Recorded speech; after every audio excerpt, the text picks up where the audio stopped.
What's poppin'? How's it hangin', everybody? Welcome to the What's Poppin' podcast. I am your host, Caden. And I am your small... Sorry. I had the joke. Hold on. I got this. Don't worry. There's no podcast too small, no podcast too big. I am your host, Joey. Wow. You shut up. It was smart in my head. I just didn't. I did not get any time to practice it. If I practiced it, it would have been fine. Welcome to the podcast. Today, we are going to talk about Chip and Dale Rescue Rangers. The old classic, right? We're gonna talk about the Disney Plus original movie, Chip and Dale Rescue Rangers, which barely has anything to do with Chip and Dale Rescue Rangers. Yeah. I'll put a note here real quick before we start.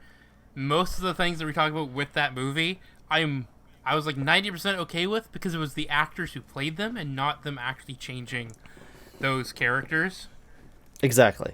Like, come on. The people who grew up with the old Donald Duck cartoons have more to say about Rescue Rangers being a departure from how Chip and Dale act than you all have about this movie. Come on.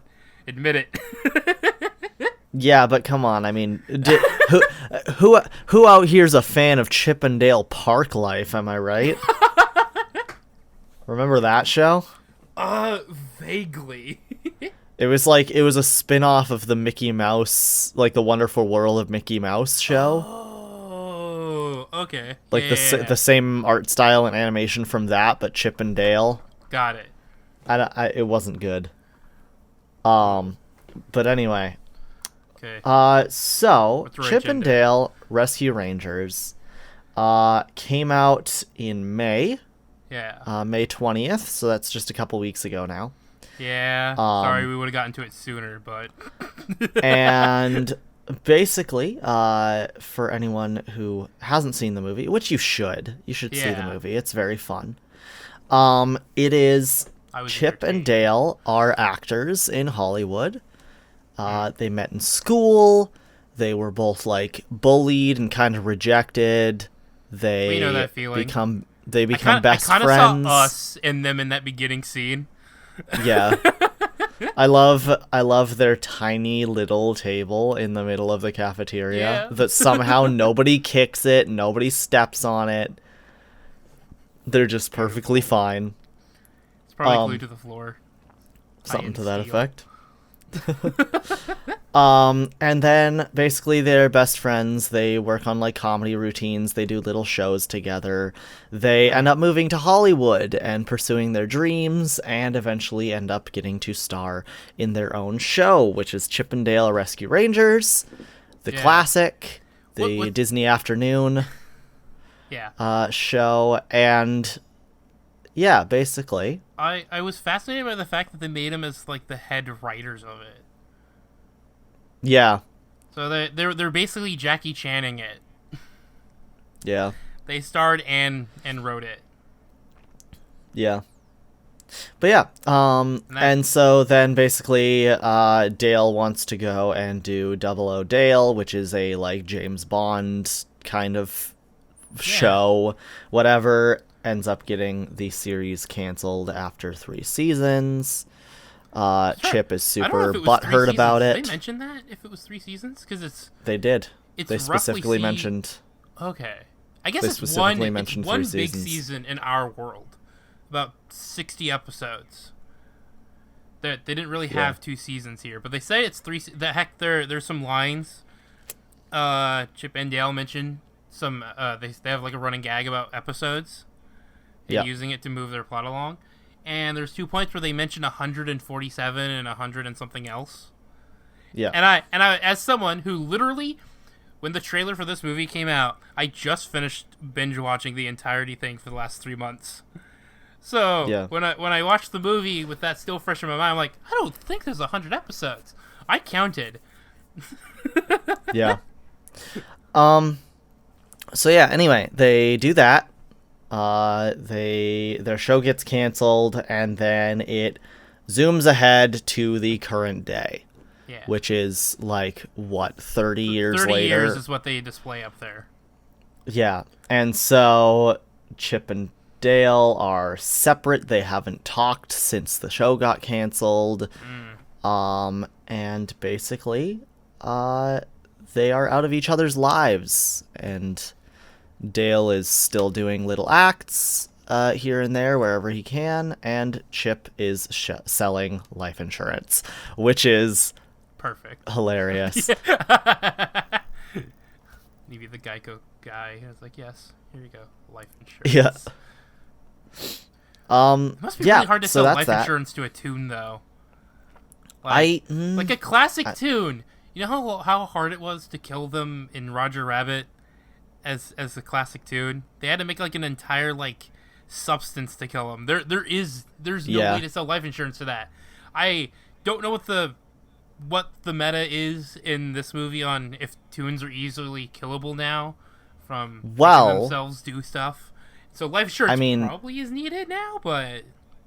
Yeah. Okay, here's where we're going to get into spoiler territory, so if you haven't seen the movie, anything past this point is spoilers. Yeah. Everything else before this point was just, this is like the first 20 minutes. Now we're going to go, hey, by the way... Yeah. So, having to do with the fact that tunes may be easy to kill, the fact that Dale literally at the end of the movie almost dies. Yeah. Like, so that is a thing that's on the table. Yeah. Like, the fact that they are able to die. Also, not to mention that Sweet Pete, he literally has a bottle of dip. Yeah. And that's like in his little bag of torture devices. That's slightly terrifying. I mean, he's a drug lord, so. I mean, yeah. Which also is just so funny to me. The fact that like. It's like a drug lord / repurposer. Yeah, he like. Make porta potties out of abandoned merchandise. He has a lot of things going on. So he uses like old unsold merchandise, buys it in bulk, and then has a thing where he like makes porta potties out of old plastic. Yeah. Which is like, I don't see why he has to buy old merchandise in order to do that, but like go off, I guess. I don't know how plastic services work, but yeah, I don't think they work like that entirely. Plastic makes the most sense. Yeah, reusing the plastic, I guess then it's like not in landfills, but like right off the market plastic probably is more expensive than just melting down old. And like, it's not like they had to be. I know like plastic has this thing where it's like you can only like recycle it so many times and whatnot. Doesn't care. He's making porta potties out of them. It's just enough that it's like, okay, this makes sense. It's cheap enough to make a product that you don't have to worry that much about the plastic quality in the first place. Exactly. Don't know if the writers thought that far into it than we did, but... Anyway. But yeah, so like he has that as one of his hustles. He also like had his acting career in his past, which failed.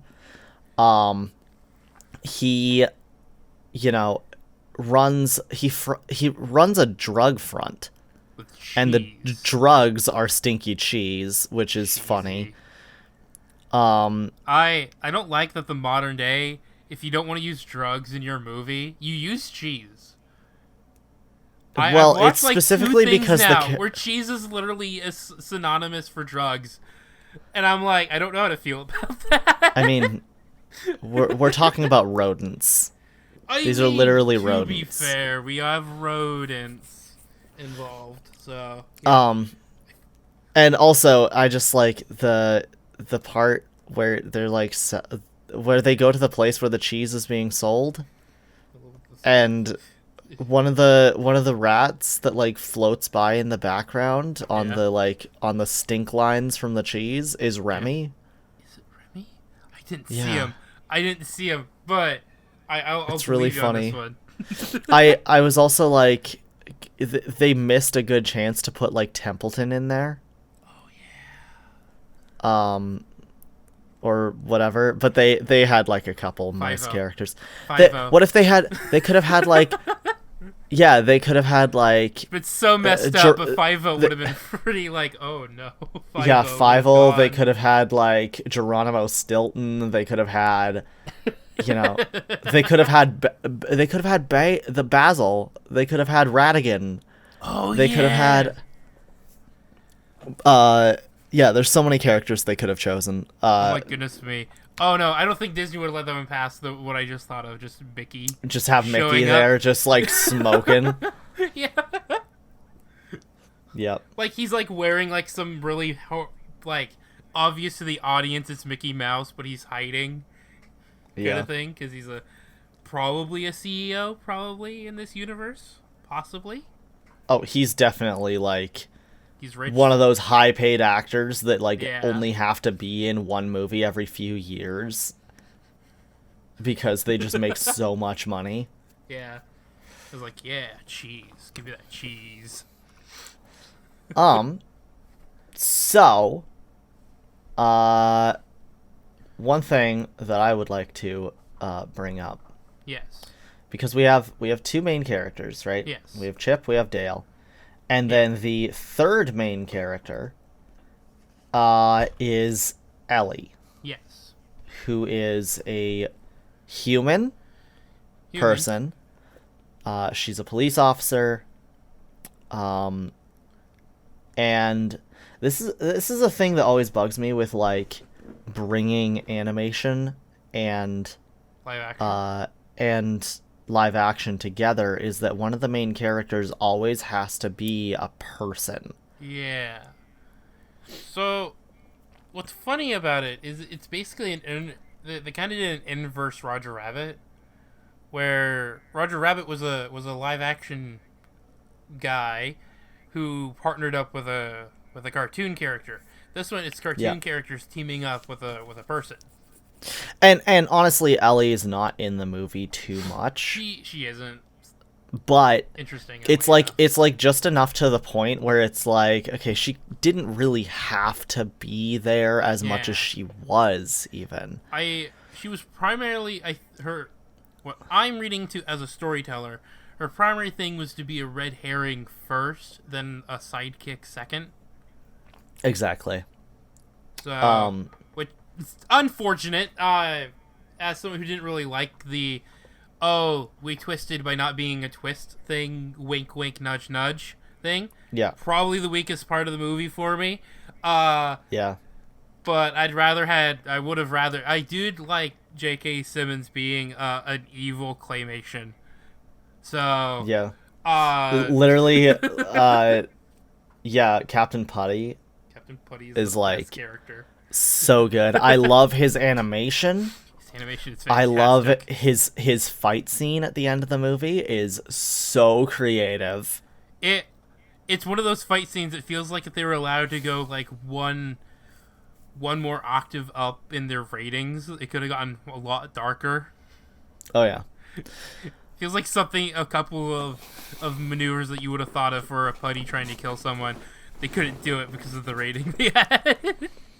Exactly. And I just love the idea of like claymation characters being toons. I think that's super, super creative. And I think like, the fact that he's themed after Gumby and stuff like that made it even better for me because I grew up with Gumby. And I've always loved that animation style. There's a couple times when he makes like some funny faces, and I'm just like, oh yeah, that's that good shit. But yeah, so I think my main complaint with him is that when they showed that fight scene, I got more confused at why he was small the whole time. Yeah, because mostly when you have a character that acts like that, the only time he was supposed to be small is when he was doing investigations in Monty's motel room? What is it? House? Monty's apartment? Apartment, there you go. And then and it would make sense like he would be like human size all the rest of the time. But no, they kept him basically the same size for a majority of the movie. and I'm curious. I mean, he was smaller. He was smaller in Monty's apartment than he was when he was like when they were at the docks. Okay. Because at the docks, he was big enough to be like on a Segway and stuff like that. He was like half human height, but in Monty's apartment, he was the same height as the chipmunks. Got it. So I don't know. His size rules. Wrong, but I feel like in a way he couldn't go much bigger than he did because he only has so much clay. That didn't stop Gumby, but true. I mean, you say that, but like you look at that fight scene, I know for a fact he's creating more clay than there actually is clay of him. And that's the main reason it bugged me, is that the fight scene let him do it, but they couldn't do it for the rest of the movie. And I can only speculate it had to be for, like, budget reasons or something like that, or just funnier to make this guy who's a high and mighty cop look small. I don't know. There seems to be more probable thought that they had to keep him small than to make him do that. Yeah. Maybe it was just easier to just have one model. Who knows? But yeah. Okay. So, yeah, J.K. Simmons, his voice in this was just, like, perfect for the character. They always give him, in any role he does, they always give him the same mustache. That mustache is synonymous across every single role that he's ever done. And I love it. I just like that. Like, I love that I'm pretty sure the only time... Yeah. I'm pretty sure the only time that they didn't give him a mustache like that was in Zootopia. Oh, right. Because he was a lion, and how do you give a lion a big poofy mustache? You twizzle his whiskers into the mustache. I've seen whisker stashes on Actually, animals. no. I guess that's not even fair, because the otter that disappears, he had a mustache, so that doesn't even... Yeah. Zootopia, what did you do? You fucked up. You made one mistake. You didn't get J.K. Simmons' mustache. Yeah. Okay, and then also another part that was very good was the Uncanny Valley. I thought you were gonna say the Seth Rogen meets Seth Rogen meets Seth Rogen. That part's also good, but the Uncanny Valley's a little better. My real question on that one is, where do if there's one thing I kind of wish this movie may have touched on in some fashion, heck, maybe like some pamphlet without them making it like said, is how do these new tunes exist? Because I'm guessing everybody's on the assumption that they made this as it's an in-universe, like it takes place in the same universe as Roger Rabbit, so it's an unintentional sequel to there kind of thing. So the big question is, and truthfully, Roger Rabbit didn't really explain this either, of how do the new tunes that fit, like, it's one thing for, because they explained how a tune that was already one style gets rebooted into a new style kind of thing. But they don't really explain how in the world they fit to our world's evolution of the style. Because there's a scene in the original, in Roger Rabbit with Betty Boop saying she doesn't get work anymore because no one watches black and white cartoons anymore. So where did all the colored cartoons come from? And so Uncanny Valley's in a similar spot of where they said, oh, remember the animation style? It's like, yeah, but were they created because of the animation style? Where do they come from? Yeah. Well, and also like the whole like black and white thing. Obviously, like they have the whole CG surgery. Maybe that CG surgery didn't exist for years and years and years until after, because we all know that Betty Boop was in color eventually. Yeah. Because that's just what happened. They made colored Betty Boop cartoons. Yeah. So, you know, maybe surgery went from like black and white cartoons went to color. Colored cartoons could go to CG, stuff like that. Like, yeah. I mean, they could be painting them.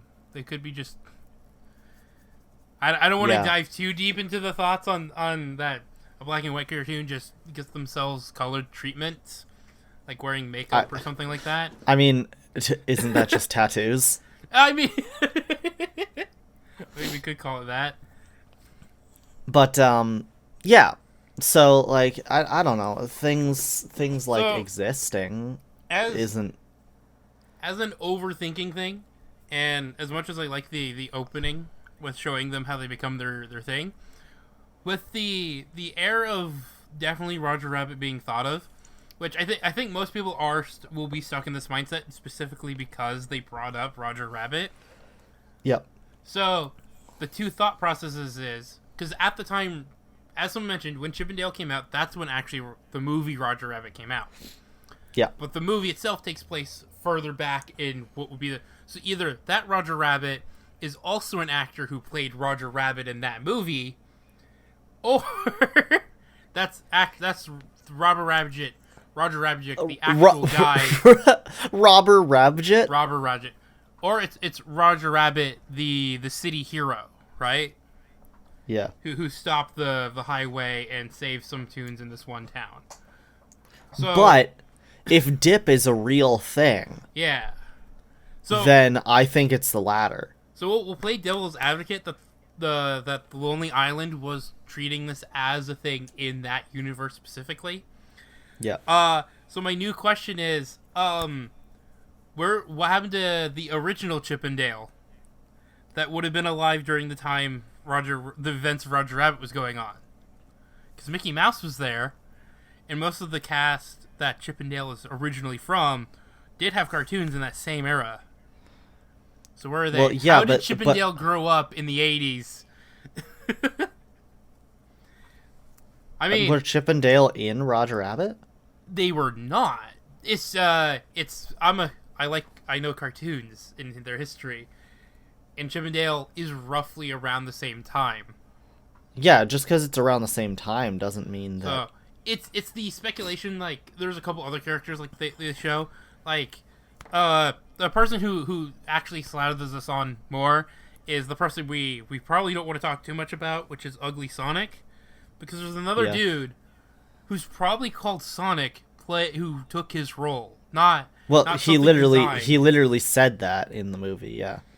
So he literally said he and Sonic are two different people. So there could be duplicates of certain characters, and because apparently, in that exact same scene of meeting Ugly Sonic, you see Lumiere, but he's still in his cartoon form. Meaning, yeah, he didn't get the CG surgery, but Baloo did. But what's funnier about that is they'd never say it's Jungle Book Baloo that got the CGI surgery for the reboot. It was Tailspin's Baloo that got the CGI surgery for Yeah, Jungle so whatever Book. happened to the original Baloo? So what happened to Baloo? So there's a new guy who's a CG version of Lumiere just walking around to replace Lumiere, who didn't want to get the surgery, I guess. So there are a lot of things where I think they grain of salted thinking about probably people would overthink it because of how they wrote their story. Yeah. And we're never going to get answers because Roger Rabbit didn't either, so... Yeah. Though, it is fun to think about. Yes, it is. Like, I enjoy the idea that, like, in this universe, like, maybe there are just, like, other rules that exist. Yeah. You know? You never know. Them having, like... They do have this funny, interesting thing where it's like, I guess some of the... unlike in Roger Rabbit, a toon's only job was to be in cartoons. If you couldn't, you were in poverty, basically. Yeah. In this time period, they both can be an actor, or like do like some actors do these days, where they start in acting and then they go on to a different job with the help of their acting, kind of skyrocketing their other thing. Exactly. There's a couple like signs and things of like certain tunes like went off to like make chicken tenders or something like that. Yeah, exactly. Yeah, I don't know. I like to think about like perhaps it's like a thing of because Roger Rabbit and Chip and Dale happened around the same time. Yeah.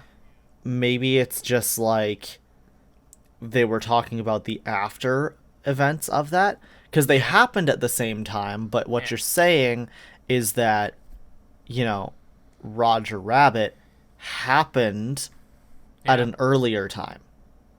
Right? Maybe? I mean, if we wanted to go the full hilarious headcanon about this, so if we say that the Roger Rabbit movie that we watched with them is an actual thing that happened in this movie, what if Roger Rabbit came out of retirement of acting to reprise his role as himself in the movie at that time when they were hanging out with him? Well, see, that could be a thing. Like, what if he just played himself in a movie about his own story? Yeah. Or looking into Roger Rabbit in general, this all works out in itself if you really want to get good writing meta into this, because Roger Rabbit's original story was about comic strip tunes as well. Yeah.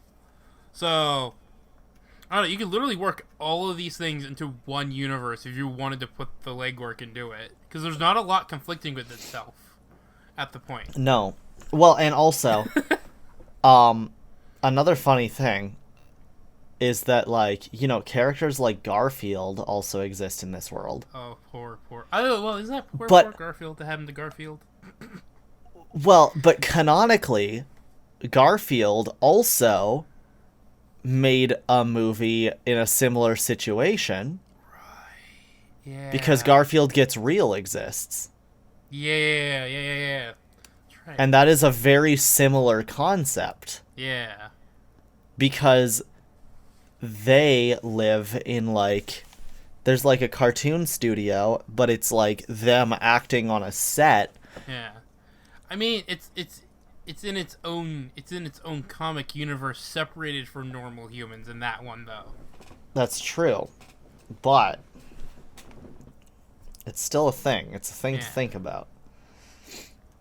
I don't know. We're not going to go all film theory with this. We're not going to go. Like, we were just saying, well, here we go. This is what we got, and like this was the primary discussion around Chip and Dale before it came out. So exactly, it's like, okay, where does this fit in? What is it? And as a side thing to it, the main reason it was brought up was we'll switch it from the theory to why this was talked about mostly, and it's mostly because of how they did Chip being not really traditionally 2D animated, while that was like the big thing about that one. Everything was 2D animated, things like they put a lot of effort into it. With the primary bit of that style, it was that there was toon objects and human objects. So if a toon was slapped into water in the real world, they spit out real water, which is, you know, what you usually don't do in special effects with an animated character in general. Usually the object changes between who's holding it, which makes it easier. Doing the way they did in there was even more effort than them actually animating them. And guess what I noticed when I watched Chip and Dale? That I think put my fears aside, that at least some people did care about the legacy that they were trying to continue from. Yeah, one of the first shots at the party when Dale has nuts in his mouth, but they're real. Yeah, they're real. There's a couple other They are real, genuine nuts that he shoved in his mouth. Real nuts, not cartoon nuts, real nuts. Because, as we know, Dale loves nuts in his mouth.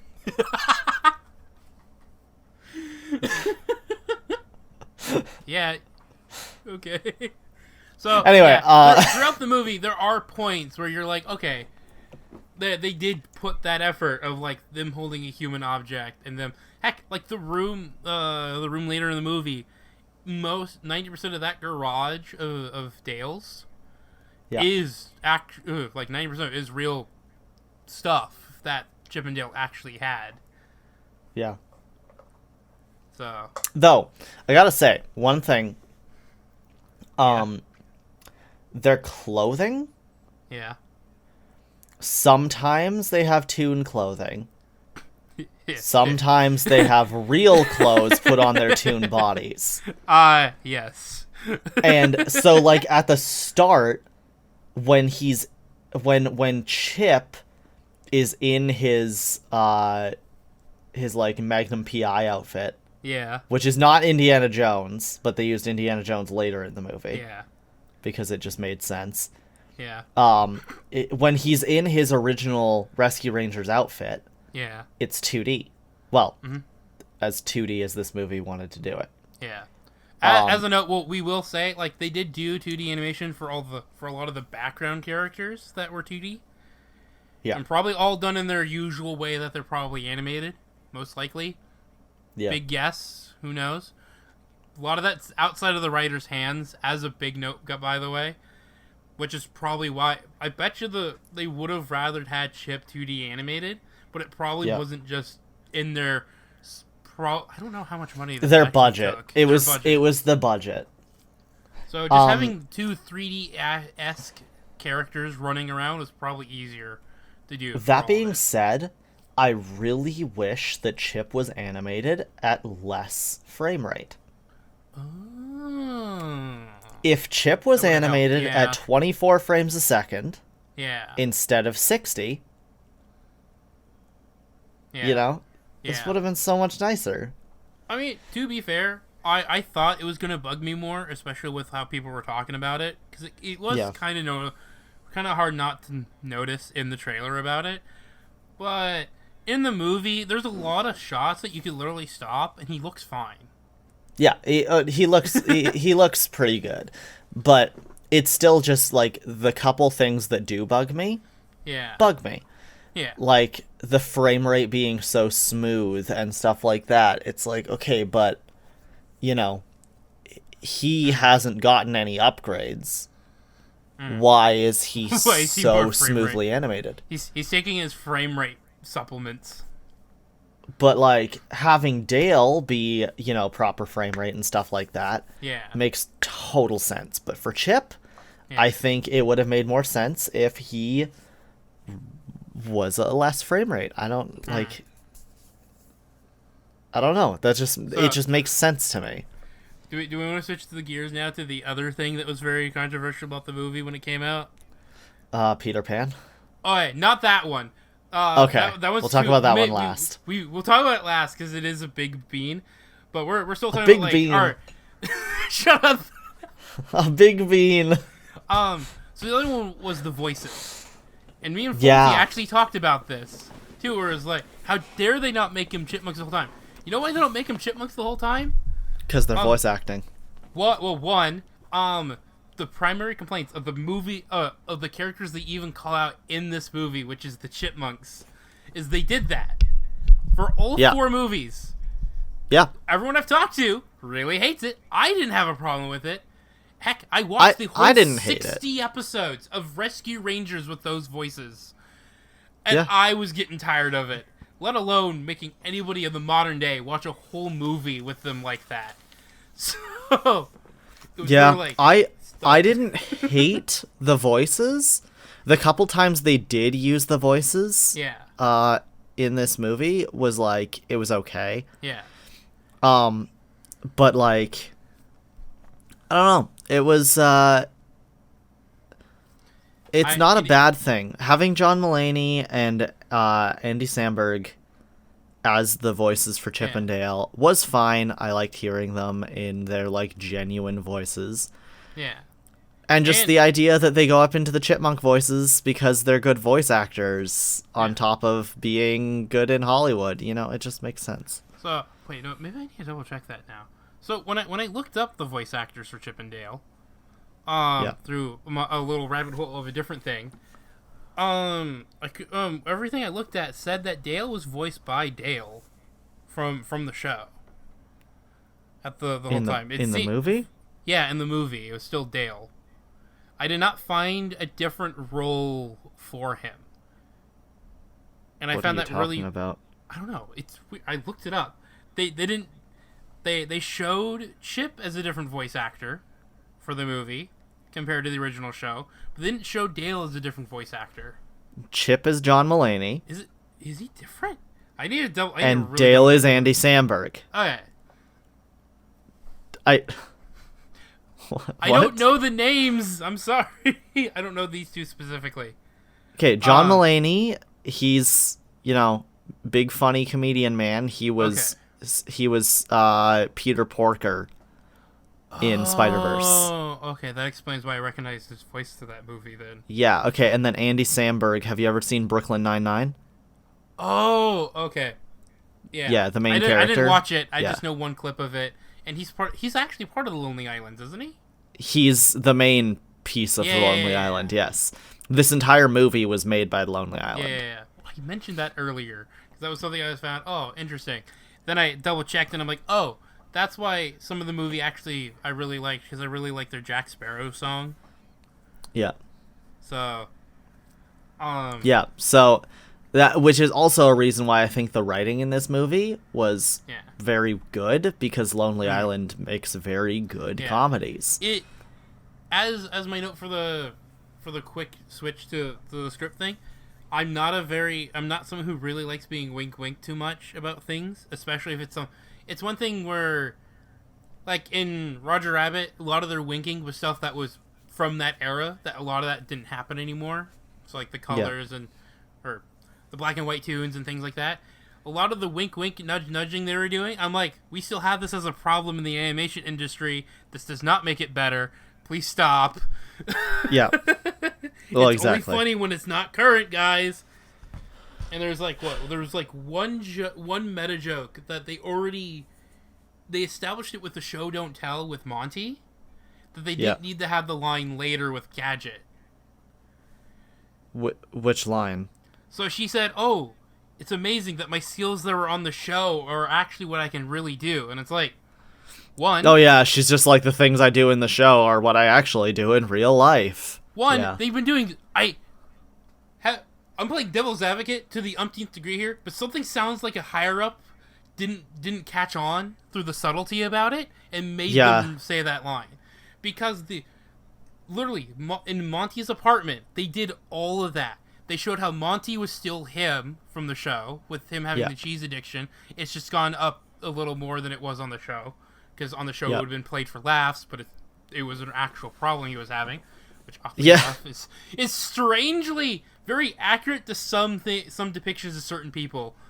It's very interesting, whose joke is, I'm an alcoholic, and then off screen they're like dousing themselves in alcohol, and you're like, that's actually a problem. Yeah, I love the context that cheese being a drug means that they joked about openly. They openly joked about his drug addiction on a morning kids cartoon. Oh, to be fair, the show treated it almost the exact. As someone who's watched the show, they did treat it that way, as like a Monty's gone drug crazy again. Yep. They have 2 episodes, literally, of them doing the what you would do with your friend who's on drugs kind of thing, and literally have told them, don't do that. It's ruining your life right now. They had 2 episodes, and this movie just made it worse. But in a good way. Like, it makes sense. But the other thing in that apartment is that you see Gadget went off to just be an engineer, which is what she did on the show. So they didn't have to say anything because they showed that she had it. So the wink nudge part really bugged me on that one. Yeah. A lot of the other ones I kind of still didn't like, but there was a few where I'm like, okay, fine, you get it. I laughed a little, move on. And also the wink nudge about Zipper talking was like super not subtle. Oh yeah. But also I thought it was funny. I like the guy who voiced it. That was really good. Yeah. So also, can I just bring attention to the fact that like the rap party on the last episode of their show in Universe. Yeah. And then it's just like Zipper finally gets up the courage to ask Gadget out, and then zoom 30 years later, and they have they've said like 42 kids and counting. And here we go. Ridiculous. Here's our fan. Remember my disclaimer at the beginning? How these are different characters. Yeah. That happen to play characters that you like in the thing. Guess what? One reason I think Lonely Island did that is just so they could have a little more freedom on what to do with the characters without having to worry about it being. It's a reboot that's that is separated from the original in its entirety. Yeah. They just want them to play the original characters. So a lot of so if they had differences to their characters on the show, it was allowed. Yeah. I say, have at it. So me and my father actually had the discussion about Zipper and her getting together. There are shows where on set they were always thrown around between the main leads, but she ended up dating the guy who played the nerd on the show. Yeah. So it happens, and I'm pretty sure that was the primary reason they made them do that. But there needed to be just a smidge of restraint because those babies live on in my nightmares. Yep. Some of them are scary. I don't like it. I rather the Miss Piggy and Kermit the Frog thing. I did not need what they were doing. I get what they were going for. They didn't need to do it. There was a couple of them that looked normal of like either species. Yeah. But the majority of them were definitely like crossover abominations. And you know what? Whatever. They can do what they want. The other thing was so most of that I told Faulty this because we discussed this movie a while back. It was like 50% of this whole Zipper and Gadget thing was A-okay in my book for a lot of the reasons I brought up, but it was just the rest of it. And then I was late to a stream, by the way, because of this. Someone posted in one of the other Discords I'm in their meme post about what happened to the Rescue Rangers Gadget forum, I'm guessing, when they found out about this. And a lot of them thought a lot more harder about Gadget getting babies from Zipper in a way too realistic way that I became even less okay with it on principle. I don't want to go into it to disgust anyone listening, but if you know how flies are born, things get a little weird when a mammal and a fly have kids, and it's not a fun thing to think about in the slightest. I was because I was reading it and I was agreeing with these crazy cultist gadget lovers. Like, in case anyone doesn't know, she's up there for like. So a lot of them definitely took this a little too personally. I love that. But it was one of those the crazy people are making a little too much sense that I didn't like it. So I wanted someone to say they were wrong, is why I kept watching this dubbed version of these forums. I wanted someone to be called out or something. I didn't get that, and I was like, I'm late to stream. I need to stop watching. Love that. So, Gadget's one of those characters that is definitely up there in terms of people absolutely love her. Yeah. To like a weird extent. Yeah. They're like, at least be with a mammal, girl. It's like, she can marry whoever she wants, guys. Frick you. This is fine. It is 2022. Yeah. She could have ended up with the bat from the show if they really wanted to go for it. I mean, it's still a mammal, but they could have gone for that, and they probably would have been way more okay with that. But yeah. Oh, that was the other thing. They were because of that. That was the other thing that bugged me about those forums, though. They were saying like Zipper was their dog or their kid, and I'm like, I've recently watched the show, and that's literally the meme of this podcast, this episode. I watched the show recently. Most of these people haven't even probably watched the show recently before this came out. I watched the show recently. Zipper is neither their dog, neither their kid sidekick. Yeah. He's never treated that way throughout the entirety of the show. There's he's just a friend. Weird episodes where they do, but primarily he was just a friend who the big guy, whose name slipped my mind, Monterey. Yeah. It was basically, it was just one of his close friends that he grew up or like met. So at most, even though he's like dressed like that, he's never been that. And so people were trying to claim like, oh, they put him with, it's like putting Velma with Scooby-Doo after the show in their thing. I'm like, no, it is not, guys. What your statement on his role in the show is wrong, guys. He's literally Shaggy at most. Yep. Not Scooby. You literally everything else about it I kind of agree with, but this was like the one statement I want to put out to everybody and like go, guys, this is not right.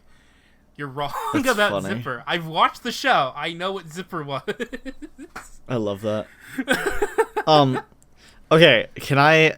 Your turn. I got my chest off. Go.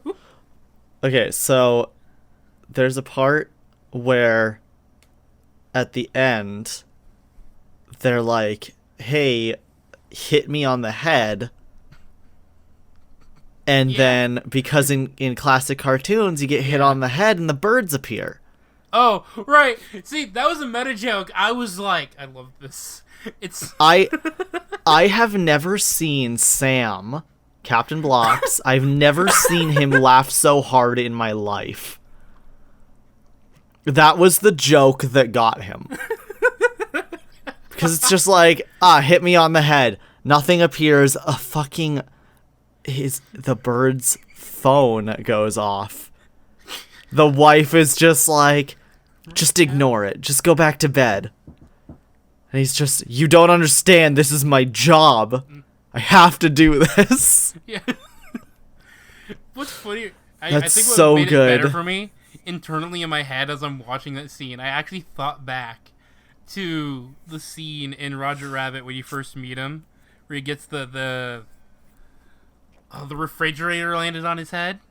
Oh, yeah. And they were blaming him for it being wrong. And I'm like, what if it was the birds that were wrong the whole time? He was talking to the wrong cast members.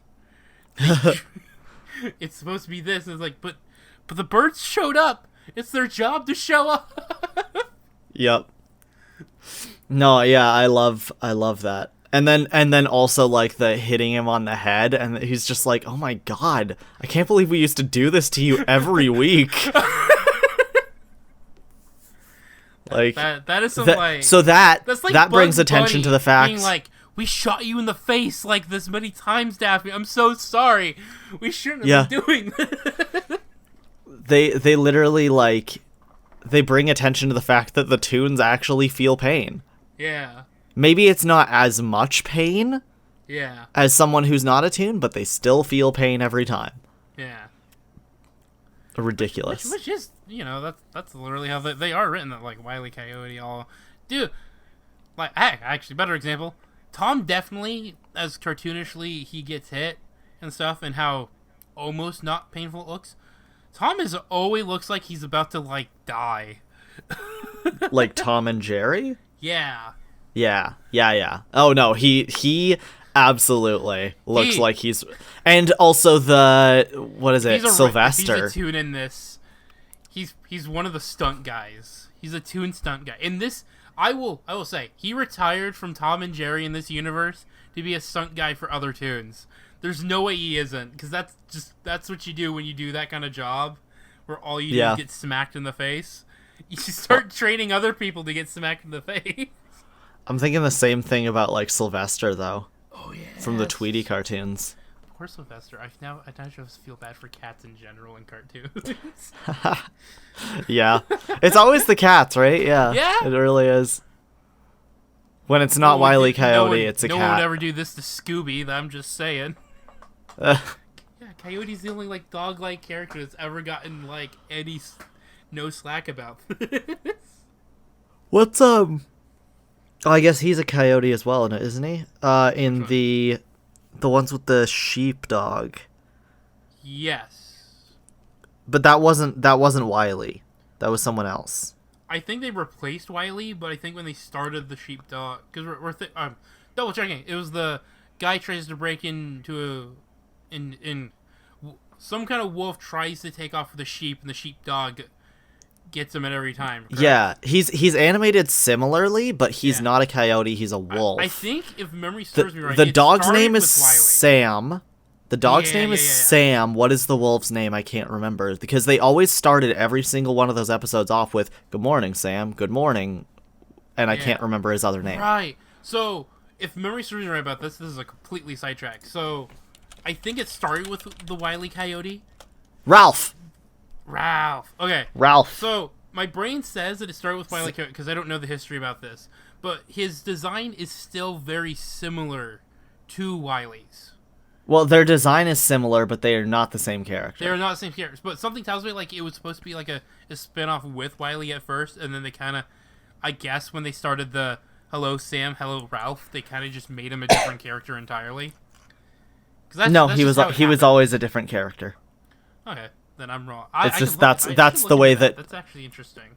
That's just the way that Chuck Jones decided to draw wolves. Right, he just draws them the same. He has the anime problem with... Is that a coyote or is that a wolf? It's whatever I say it is. Also, on a tangent, while looking this up... Yeah. It also brought up what's the dog's name from Foghorn Leghorn. Yeah. The dog's name in Foghorn Leghorn is Barnyard Dog, except dog is spelled D-A-W-G.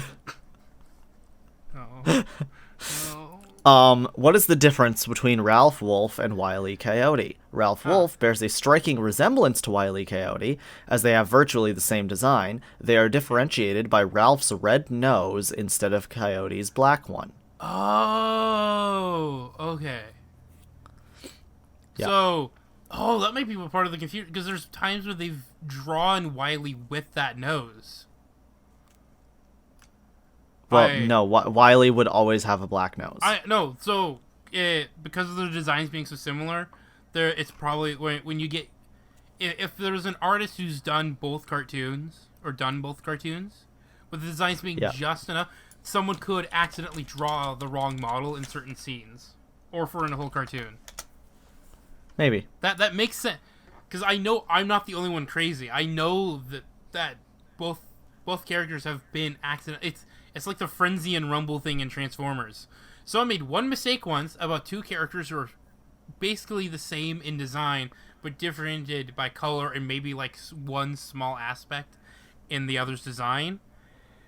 Everybody after has just been having a really hard time keeping the consistency to say these are different characters, because they are just as confused as everybody else by it. Also, Wile E. Coyote has slightly lighter fur. Yeah. And his eyelids are white. While Ralph's fur is darker, his eyelids are a dark red, and he looks like a complete slut. Got it. Yeah, okay. I now have the full picture of them, of like, okay, I see the difference here. Yeah, they have slightly different fur colors. And Ralph has red accents on his nose and his eyelids. Okay.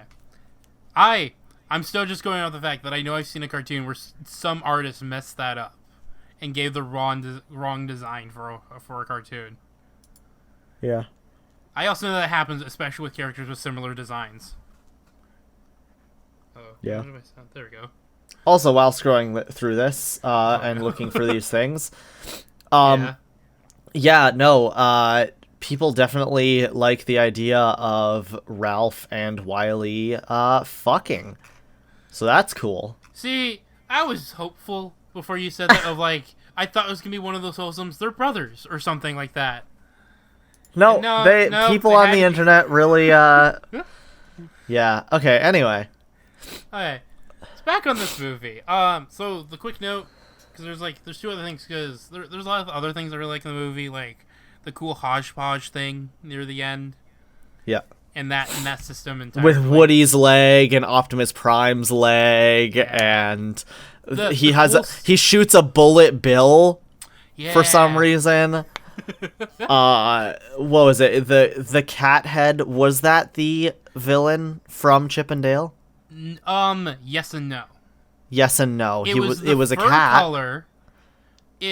What was the Easter egg video? Okay, so it was a lot more complicated than that. What cat was it? So it was the girl cat whose name slips my mind right now.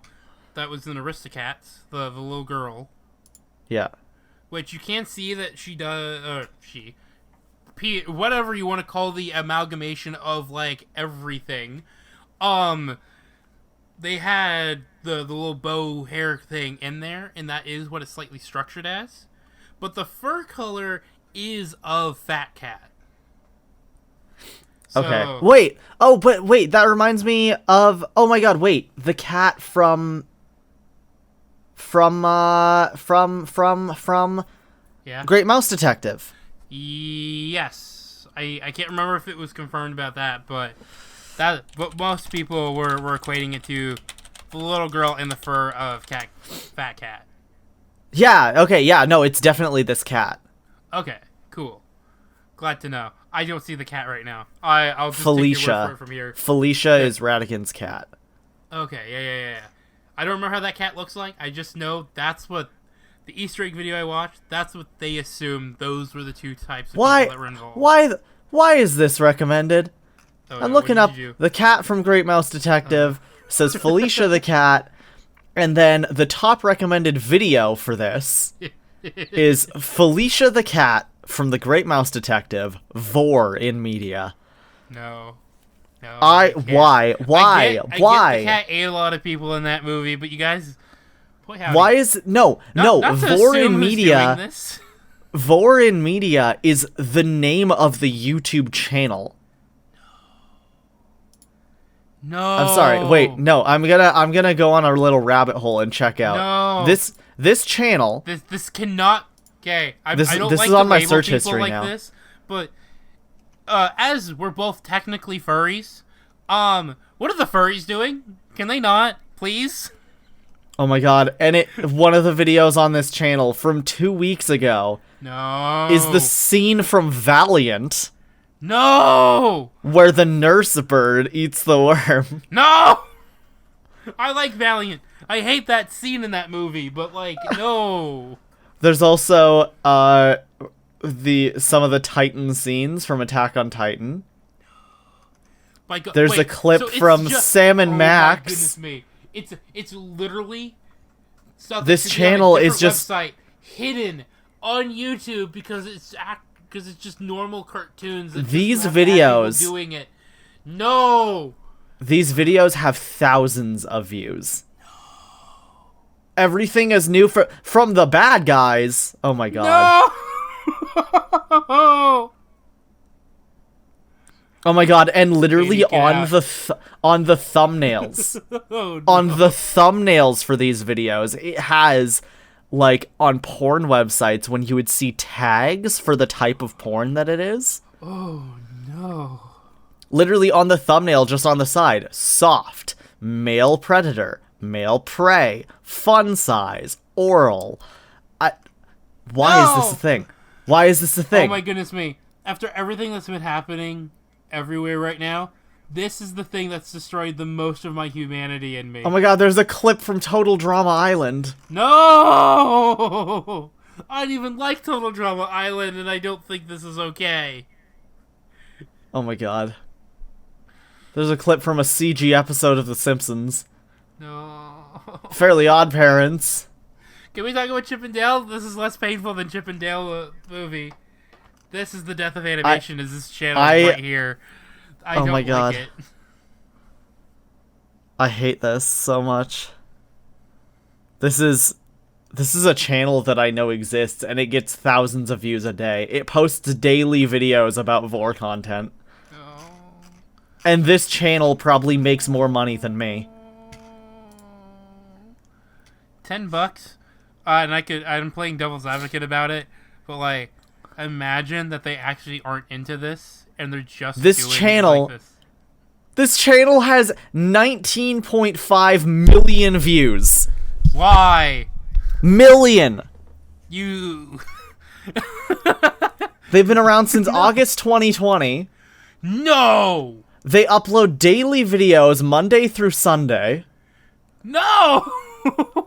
Welcome to the Vor in Media YouTube channel, where we attempt to document every instance of Vor in mainstream media.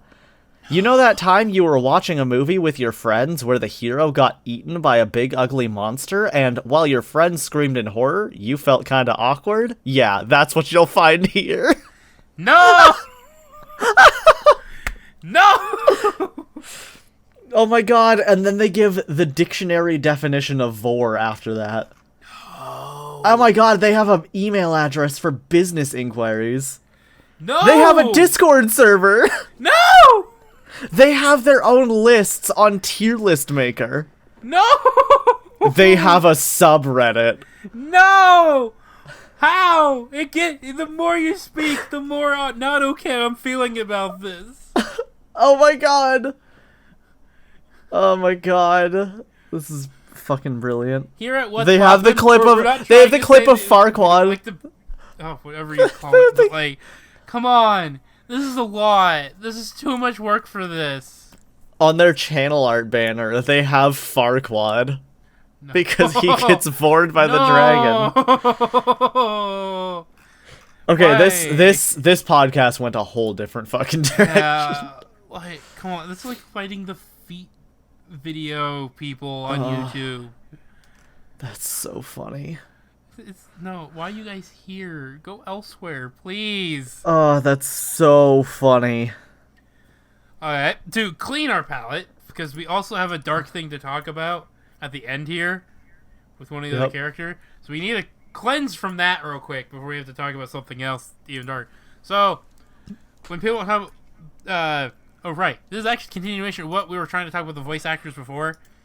So with the controversy about the voice actors, them not having them, here's the thing. When I looked it up, all the actors from the original series are employed in this movie. So, as one, when they go chipmunk, it is switched. It's not them speeding up the current actors in this movie's voices. They are doing the voices of the from the original cast that voiced Chip and Dale. They probably just grab clips from the original show. Possibly. There is a whole fake episode we watch, though.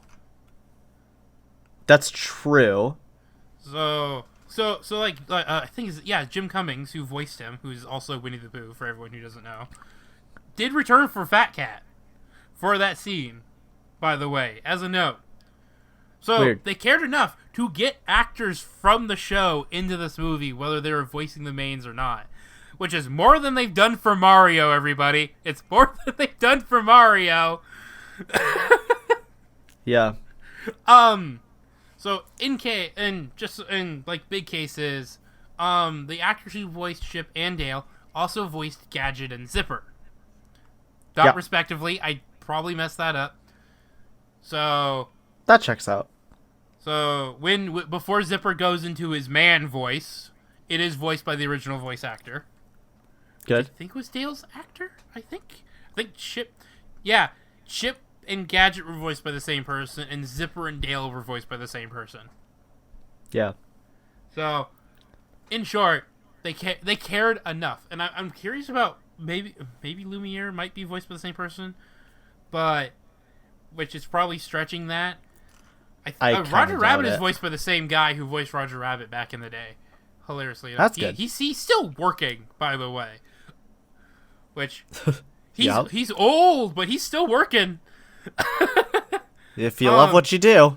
Yeah. He did a really good job still sounding like Roger Rabbit too, which is even better. Which is I guess Rob, who voices everyone's favorite meme, Carl Weezer and Wacko, he still can perform those voices at his age as well. He does a really good job.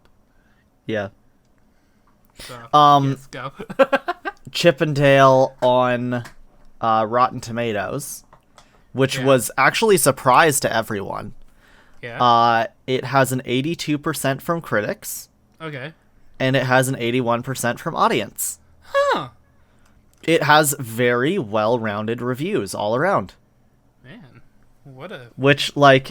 Here, That's the follow you want to see after... Let me check critic reviews. Probably the funniest film of the year so far. There hasn't been many funny films this year, I'm just saying. Sorry, that's its own rant. The new standard for one for the kids that the parents will love. Okay, yeah. Chip and Dale Rescue Rangers delivers a meta take on the remake and reboot trend in Hollywood while also conforming to it at the same time. Which is, okay, so the conforming thing, that's usually my issue with metas that do that, because then you haven't changed the problem, which is usually why it's best when they're... When I said earlier about, like, that's why making fun of that when it's not happening kind of thing makes sense. Think BoJack Horseman meets Who Framed Roger Rabbit. Or is that just still BoJack Horseman? Isn't it just the original Roger Rabbit? Yeah. That's funny. Also, the voice for BoJack Horseman played Peter in this movie. Yes, he did. I didn't even recognize it was him. Yeah. There's... Okay, the top... I saw the credits and saw Will Arnett, and I'm like, I don't remember seeing him in this movie. Where was he? Yeah, he was Peter. One of the top critic reviews for this movie says, beyond paling in comparison to Who Framed Roger Rabbit, Chip 'n Dale Rescue Rangers' attempt at commenting on animation's missteps feels safe and stale, as all their references are already well-worn punchlines. Well, they're well-worn punchlines in the internet community, at least. I don't know about actually entire... Like, well, okay, there's been a few punchlines about sequels and reboots, and like, when you watch, like, a reboot horror movie that goes, the reboot's never good, or something. Yeah. In the reboot, that's not even really good. Yeah. Then, technically, yes. But... Oh my god, the way this review starts... In the category starts. it's in... And if you had never watched a movie about or been on the internet, they at least are decent jokes about it. Yeah. My good showing of this, so I I think the twist villain being the cop thing was a bad way of doing it, because they still made it a twist villain about the cop being bad, which undermines the meta commentary in its entirely, because you still did it. Thank you. The one that, but the place where they did it right is when they had a few jokes about making the tunes rap, which has been a joke for ages at this point. For some reason, heck, when they were dubbing anime, they had to make them rap too, for no reason. Yep. And at least it is a fun / they didn't call it. They put just enough effort into it that it wasn't an ear sore, but did not put too much effort into it that it was basically the problem over again. Yeah. It felt like they just had the actors do the best they could of making up their own rap, because I can't remember what it was. There was something else I watched that did something else like that. But then it was like it was like a pop song or something, I think it was. I won't be singing pop song, because they were, at one point they also made all the tunes like sing pop songs too. Yeah. Which is still technically also a trend that hasn't died yet. Sing too. But that being said, like, the whole, like, I did like the one with, like, and we'll have some pop star do a rendition of the theme song, even though everybody just wants to hear the original. But like, come on, Post Malone's version of the Chip 'n Dale theme song is fucking good. I didn't hate it. But it's pretty good. It did make me a little bit groan, because I knew it was coming. Yeah. Well, of course you know it's coming. No. It's a reboot. What do you expect? Yeah. Okay, I just want to... The start of this negative review. Oh, here we go. I'm ready. Give it to me. For years, Disney has been churning out live-action reboots of its popular animated films for better and mostly worse. Now, they've hit the point of creating their own parody, made to gently mock while promoting many of the properties under the ever-expanding Disney umbrella. Playing like Who Framed Roger Rabbit, the new Disney-released Chip 'n Dale Rescue Rangers brings back the classic animated characters in the live-action neo-noir scenario, with a Hollywood backdrop that offers an endless parade of cameos of real-life and cartoon celebrities, bolstered by a star-studded voice cast. Okay. Again, Roger Rabbit did the same thing, but because it had the distance for it, it didn't feel as bad. But Andy Samberg soars as Dale, but Mulaney is miscast as Chip. Really? I don't know. As Dale, Andy Samberg's in his comfort zone, playing a lovable doofus. His signature optimism and wackiness acts as a solid foil to Chip's cynicism and rationale. Yeah. However, Mulaney feels wasted in the straight man role, a stand-up comic who's long played with his voice as if he'd stepped out of a 1940s movie. He feels confined to the taciturn nature of this dream-dashed chipmunk. But that's what you want, though. Mulaney, his voice brought Spider-Ham to vivid life, while in Chip 'n Dale Rescue Rangers, Mulaney feels flat. I mean, but isn't that the point though? That's a I feel part like of the, that's kind of oddly the point. enough, that's a part of the commentary, right? Because if you listen to how he sounds before the cancellation, yeah, it's like the Spider Ham. He's a jokester who only really who plays a straight man every now and again, just so you can so they can bounce off better. Technically, our relationship kind of feels that way. Sometimes you're the straight man, sometimes I am. Yeah, like it depends on what comedy we're going for. Yeah, and some of us do better at straight men's than others. In other contexts as well, but we're gonna ignore that. yeah.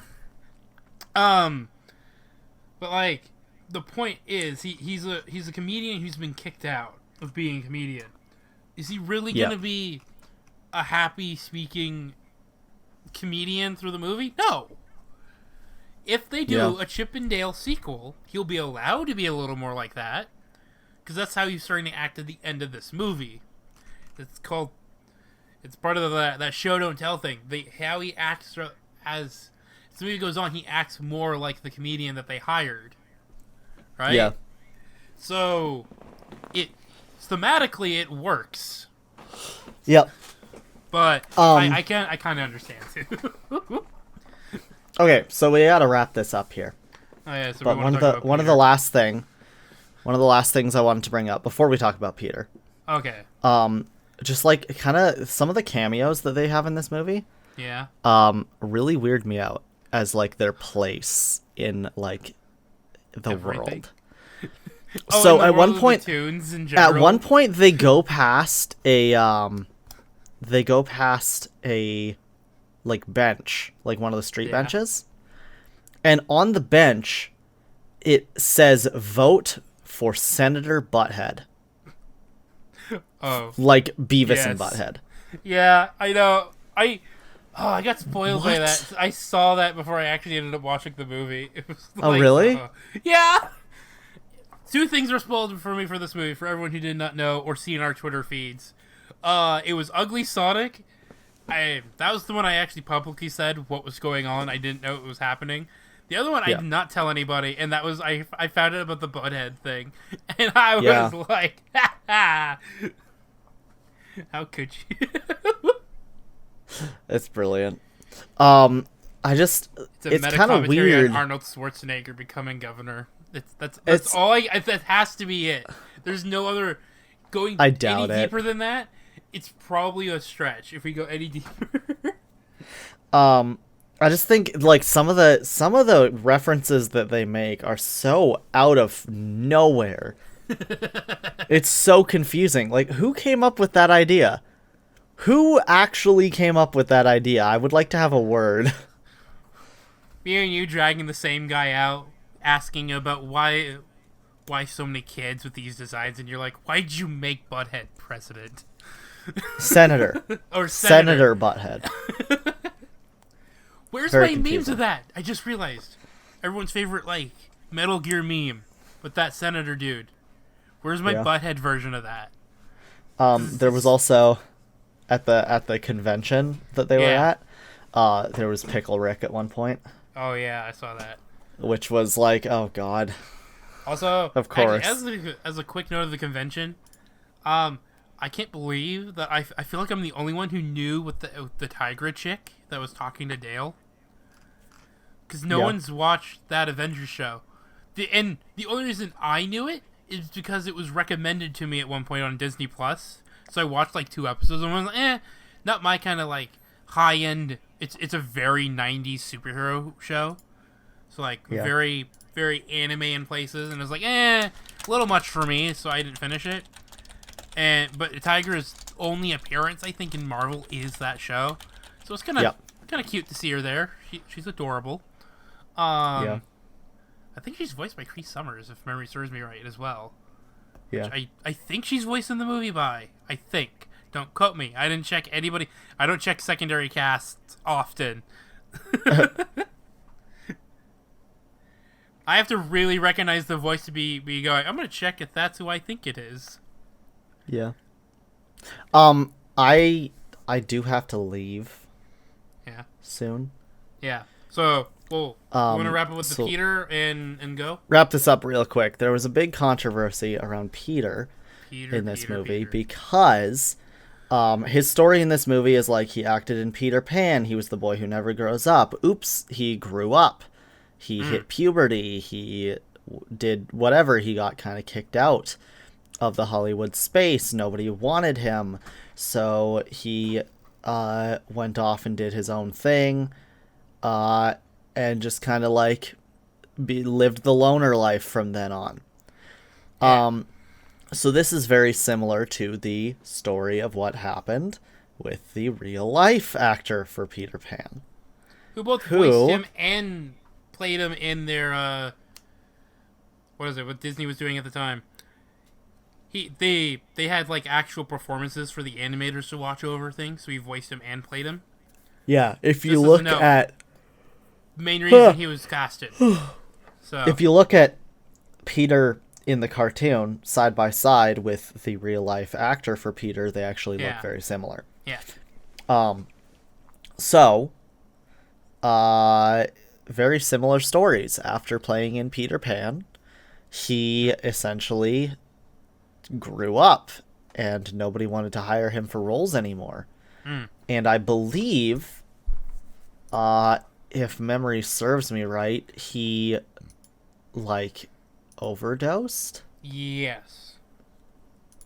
It's a lot, and I think this is primary why this was the controversy is because technically his story ended way worse than Pete's did. Yeah.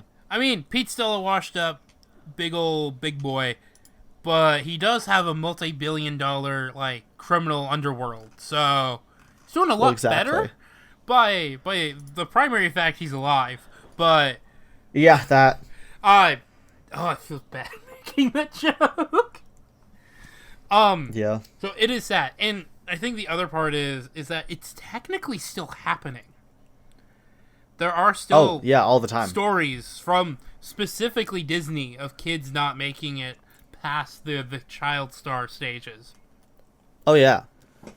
And like we only like have like I don't know or the famous one who played in McAllister.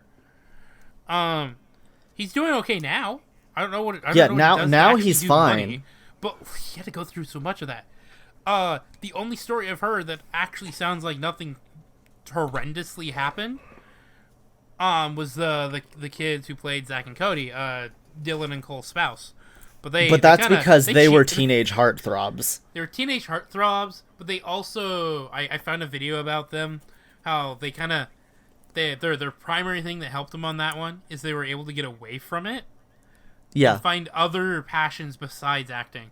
One did come back, and one technically acts in a bunch of indie stuff, but they mostly stick to their new jobs, from what I can tell. Yeah, well, I mean, Cole... Is it... Yeah, Cole, yes. I think, is currently in... I still have a hard time differentiating them. Cole, I believe, is in Riverdale still, yes. Right? Mm-hmm.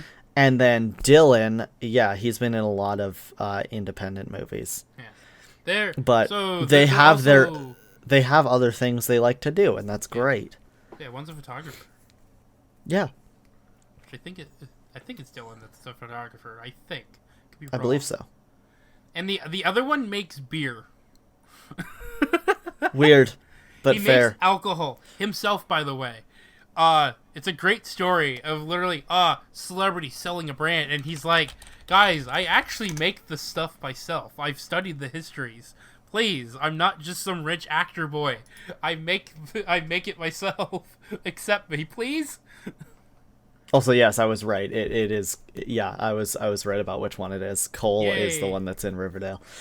Nice. But they both still act. But they just, acting isn't their, main thing. Yeah. Though, honestly, they probably made enough money when they were in Disney. Yeah. Where they could be set for a long time. Yeah. So, either way. That's probably one of the other things. Because, they got college paid for, everything. Main thing is, also, you can look at them as, YouTubers who always realize they are supposed to be normal people first, celebrities second. And that's what college and everything kind of helped them with, in general, is they were able to be they were grounded as people, and were able to kind of just stay out of the public eye about doing anything, because most of that child acting thing is, look, you peaked at 12 years old. What are you doing next? And then no one wants to hire you because you peaked at 12 years old because you were cute. Or if you're real lucky, you get what Dylan Cole had, which is they became teen heartthrobs next. Because they were they started as the cute kid from Daddy's Home, the Adam Sandler movie. They switched out as the kid. That's a good movie. Then they became Zack and Cody, and they're still the adorable kid character. Then during the time the transition to them being more teenagers, it became heartthrobs, and then that's where they kind of went, everyone just back off. But even as teens, they were still on Zack and Cody. Yes, they came back for Sweet Life on Deck. And they also did a big crossover thing with That's So Sweet Life of Hannah Montana. They did it or whatever. Twice. They did it on Sweet Life. They did it on the original, which is the Raven, Hannah Montana. Then they did it a second time with Wizards of Waverly Place and Hannah Montana. Because I think Raven... Right. That's the Ravens was out the door as a show at that point. So they just used... I think Wizards was new, so they just switched them out.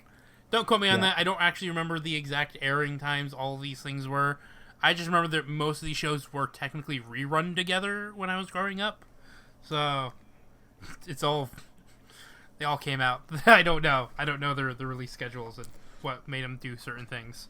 Because I know Corey in the House, Hannah Montana, and one other thing did their own collaboration, which was less crossovery. They all wished on the same star, and shenanigans ensued. Yeah. So, that... It kind of shows you what was wrong. I think Hannah Montana is one of their longest running ones. Right under the Sweet Life. Because if you put Sweet Life together with both shows, it's longer than Hannah Montana. So. Yep. So it makes sense that they've crossed over with a lot of things that have come and gone on the thing. But point being, Peter did not get lucky on that one, and everyone's a bit upsetty that they're even referencing this that Disney is still technically doing. Yeah, but also I do think that the whole thing with Peter's actual actor, that whole situation, I don't think they did that on purpose. I don't think the comparisons. I don't think anybody does this to young actors on purpose. Well, no, I'm saying I don't think when they were writing Chip and Dale. Oh, yeah. Where they were like, let's make a meta commentary about this very specific event. It's one of those the life was stranger than fiction thing. You think before, because I think I remember hearing the story before, but because I was really into the Peter Pan movie a while ago. I haven't watched it in a hot minute. For a lot of other reasons that are more uncomfortable to watch now. Other than that one part, it is still technically a good movie, and technically its sequel is better in a lot of ways. I haven't watched the sequel. I don't want to. There's a lot of things where it's I really like this as a new movie, direct to sequel movie. It's good for the direct to sequels when you also compare it to the other direct to sequels. It had more care for the source material it is continuing from than most other direct sequels probably had at the time. What, you're telling me Pocahontas 2 isn't just the best thing Disney's ever made? You're telling me The Hunchback of Notre Dame 2 isn't the best thing that Disney's ever made? No. I'm sorry, you're telling me Lion King 1.5 isn't the best thing Disney's ever made? Lion King 1.5 is decent. I can say gross. that. But... Gross. Fuck off. See, I would have joked about Lion King 2, but Lion King 2 is actually awesome. Lion King 2 is good. Lion King 2 is actually, fucking incredible. That's what it is. Lion King 1.5 is serviceable for what? As a continuation / prequel to the Timon and Pumbaa show, but not a really good Lion King sequel. Exactly, which is why I just wish they called it Timon and Pumbaa. Yeah. So... I'm sorry, you're telling me that Kronk's New Groove isn't the best thing Disney's ever made? That one's actually kind of debatable. It's good in places, but it's not. It's not fine. Great. It's fine. It's fine. It's serviceable. You know what? It's a good honestly, one to watch with the homies, right? Yeah, my guilty pleasure Disney sequel is Bambi 2. I love that movie. I think visually it's gorgeous. I love actually pretty good. I love the animation. I love the soundtrack. I like it I like its narrativeness because the first movie is more of a son daughter what the frick, daughter right? Mother son movie for a good chunk of it, right? Yeah. Well, I mean, you actually get to see him with his mom. Yeah. Unlike the first movie. The sequel is more of a father-son movie. Yeah. Because he hangs out with his dad and learning to be the leader of the herd and everything like that. Yep. So thematically, they work very well together as like a complete story. I'm sorry, you're telling me Tarzan and Jane isn't the best thing Disney's ever... Stop. We're talking about the poor Pan, okay? That's what we're trying to finish up here. is the... Hold on, I had to think. My main rebuttal is... Long Island might have known about it, but I wouldn't think it. Because, truthfully, if you were isolated and someone told you that the kid actor for Peter Pan grew up and lost everything...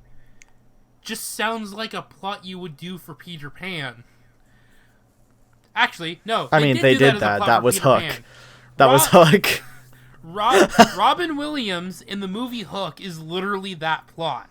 Okay? Yep. If you were to hear that this happened to the actor, you'd think it was fiction because it just makes sense as like some kind of like downfall and rise back. Okay? So, probably, and I think me and...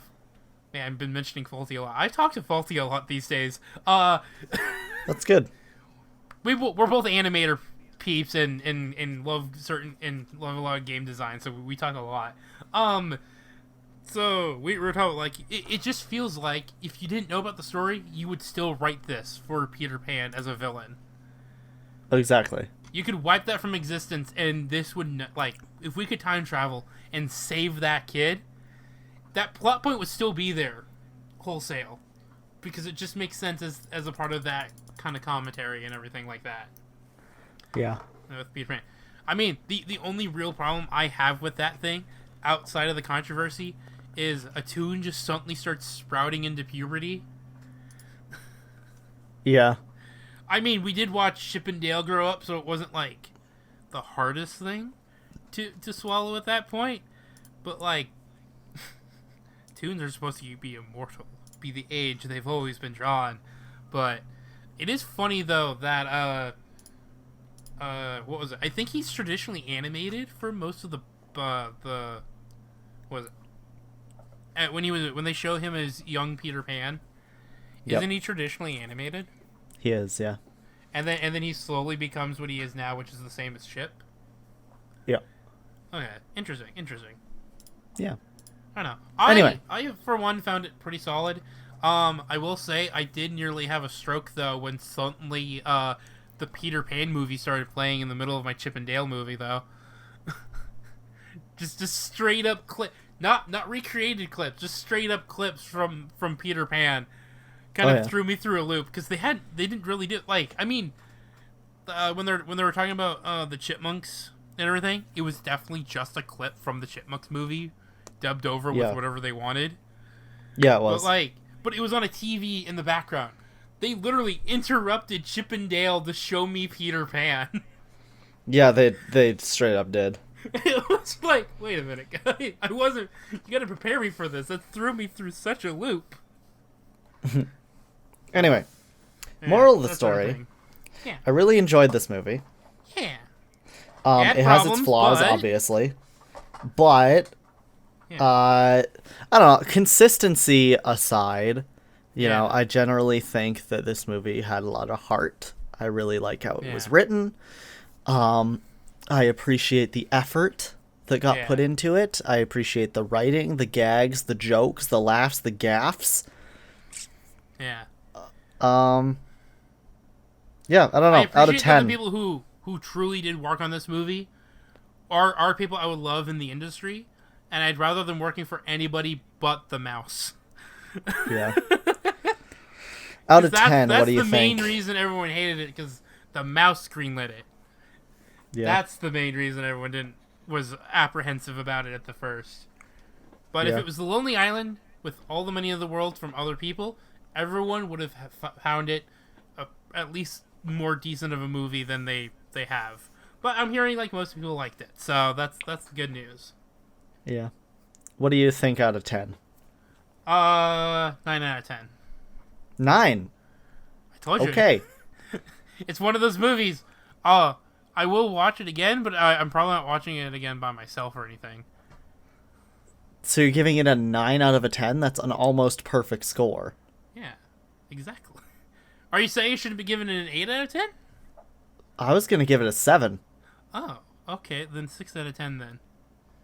Yeah, because I really like this movie, but I don't think it's anywhere near perfect. It's a movie, it'll be, every now and again you'll put it on kind of movie. But Exactly. Like, I've watched it twice now, and I enjoyed it both times. yeah. But, like... I would be like to watch it a second time, but... I watched it with my family, so it was a pretty fun time. Your rating system is kind of interesting there. Sorry, I just went with, I don't know, my rating system... I enjoyed it, kind of. 15 out of 10. Well, let's just toss a good number up there. You need to see what I give for, like, movies I actually do hate. Well, I just think, like, you know, on a scale of 1 to 10, 5 is, like, a decent movie. Okay, yeah. It's not good, it's not bad, it's in the middle, right? Yeah. So then, you know, a good movie is around 7, a great movie is like 8 or 9, and then a perfect movie is 10. Right, yeah. Okay. You know? So, like, you know, I'd put John Carter at, like, a 1. Okay. Well, I put the Lion King remake at his negative 100 to 10, whatever you want to call it. What the fuck are you saying? Negative 100 out of 10, that's what I'm trying to say. Lion King, don't watch it. Except the original. The original is great. The original's Disney Plus, like... just watch the original. The original is a 9. That's a 9. Yeah. Anyway.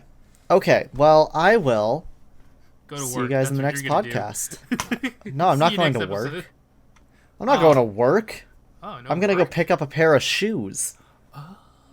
Yeah, because I have to That's go what get you're that. late for. Okay. I got worried for you.